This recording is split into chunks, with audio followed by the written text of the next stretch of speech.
Friends, welcome back to my YouTube channel. कैसे हैं आप सभी? आई होप आप सभी अच्छे होंगे। तो फ्रेंड्स, आज हम बात करेंगे अंशु शुभम ऑफिशियल पर।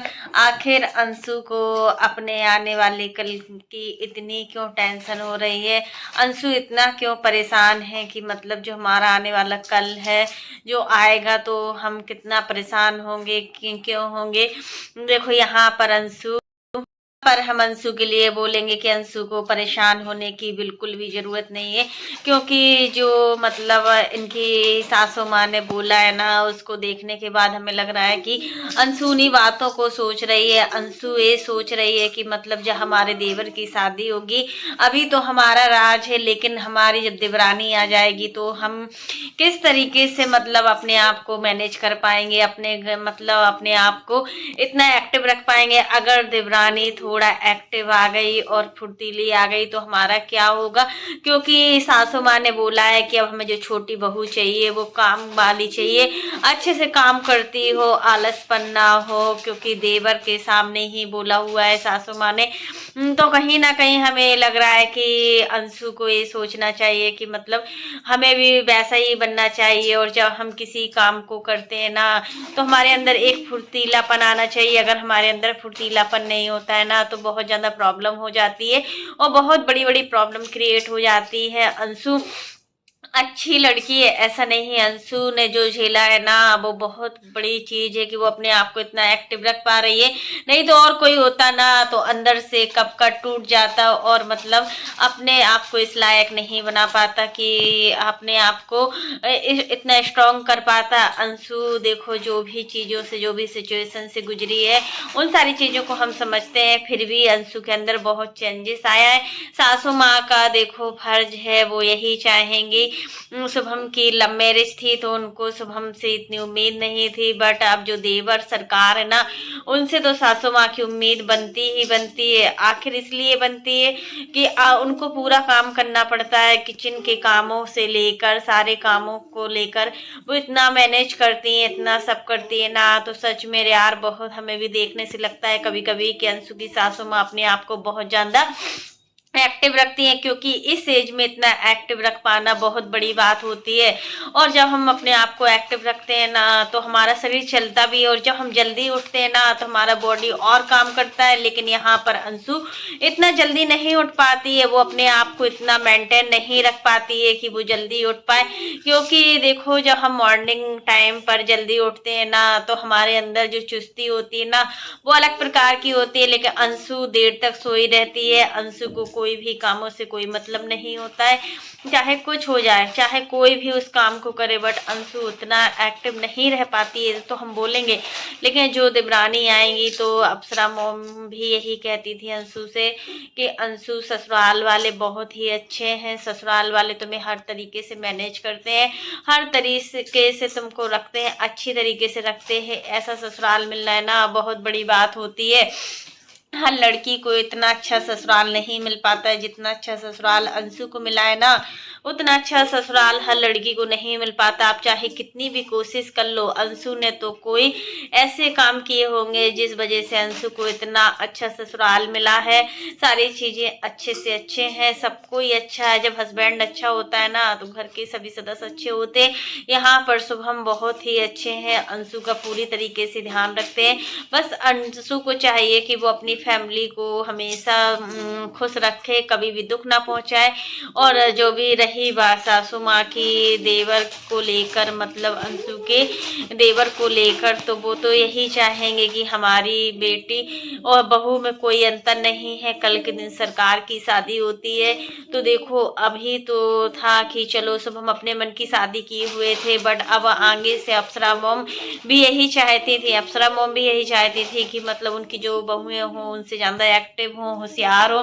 तो यहाँ पर कोई गलत काम नहीं है कि कोई गलत काम हो। अगर इनकी सासू माँ का सोचना ये है कि सरकार को लेकर सासू माँ को टेंशन हो रही है, सरकार भी शादी के लायक है, ऐसा नहीं है कि सरकार शादी के लायक नहीं है, तो उनका तो बनता ही बनता है कि वो अच्छे से अच्छा मतलब अपनी बहू लाएं। अंशु में भी कोई कमी नहीं है, बट अंशु थोड़ा जिद्दी है। अंशु चीज़ों को समझती नहीं है। पहले अंशु चीज़ों को समझती थी, बट अब अंशु चीज़ों को उतना नहीं समझती है।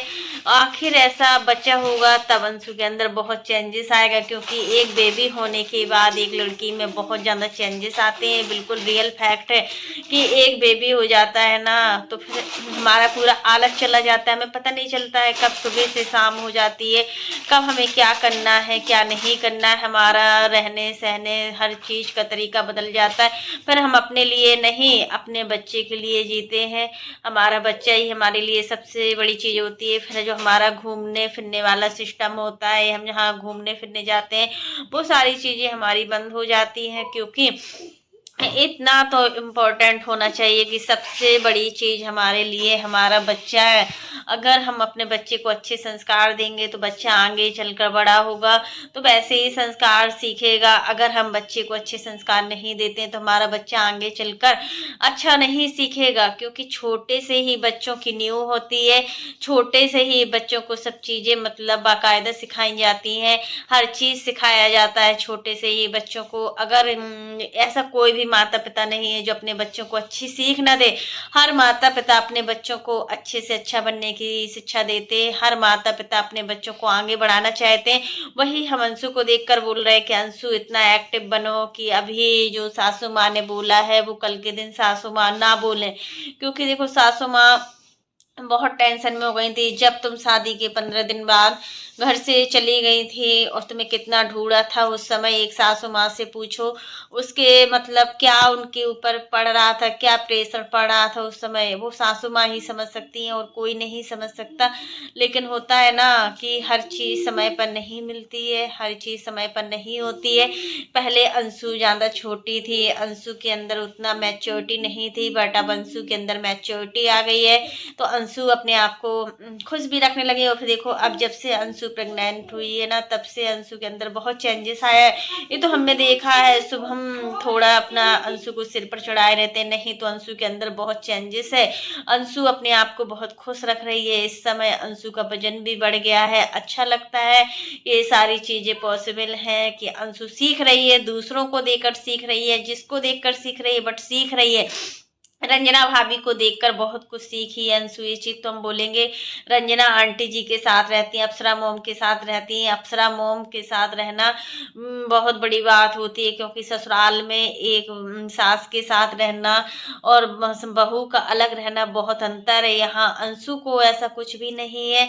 अंशु अपनी सासू माँ के साथ रहती है ना तो बहुत खुश रहती है। ये चीज तो मैं देखी, क्योंकि वो जितना प्यार अपनी बेटी काजल को करती है ना उससे कहीं ना कहीं ज्यादा प्यार वो अपनी अंशु को भी करती हैं। और जो सरकार की बहू आएगी वो भी उनकी खुद की बेटी होगी, ऐसा नहीं है। बहू को मानो तो बेटी है, अगर ना मानो तो न कुछ भी नहीं है। अगर हम अच्छे मन से बहू को मानते हैं ना तो वो हमारा सब कुछ है। इसलिए हमें बहू बेटी में अंतर नहीं करना चाहिए। जो भी चीजें सासू माँ की चेहरे पर झलक रही हैं, सासू माँ को सरकार को लेकर इतनी प्रॉब्लम हो रही है, आने वाले समय में क्या होगा क्या नहीं होगा ये चीजें तो हम भी नहीं जानते कि क्या होगा, क्योंकि वक्त निकलते बिल्कुल भी देर नहीं लगती। और जब हम वक्त के अकॉर्डिंग चलते हैं ना तो हमारे अंदर बहुत चेंजेस आते हैं। तो फ्रेंड्स आज के लिए बस इतना ही। कैसा लगा आपको मेरा वीडियो पसंद आए तो लाइक कर देना, और अगर आप चैनल पर न्यू हो तो चैनल को सब्सक्राइब करना ना भूलना। फिर मिलते हैं नेक्स्ट वीडियो में, तब तक के लिए बाय, टेक केयर। और इसी प्रकार की नई नई वीडियो को देखने के लिए आप मेरे चैनल पर बने रहिएगा और मेरे चैनल को ज़्यादा से ज़्यादा सपोर्ट कीजिएगा। और फ्रेंड्स आप लोग भी कमेंट बॉक्स में ज़रूर बताइएगा कि अंशु की सासू माँ को बिल्कुल भी घबराने की ज़रूरत नहीं है। आखिर सब कुछ अच्छा होगा, पॉसिबल होगा, जो भी चीज़ें हैं सब चीज़ें अच्छी होंगी। तो फ्रेंड्स आज के लिए बस इतना ही, तब तक के लिए बाय, टेक केयर। फिर मिलते हैं नेक्स्ट वीडियो में। और इसी प्रकार के नए नए वीडियो को देखने के लिए आप मेरे चैनल पर बने रहिएगा और मेरे चैनल को ज़्यादा से ज़्यादा सपोर्ट कीजिएगा। तब तक के लिए bye, take care all of you.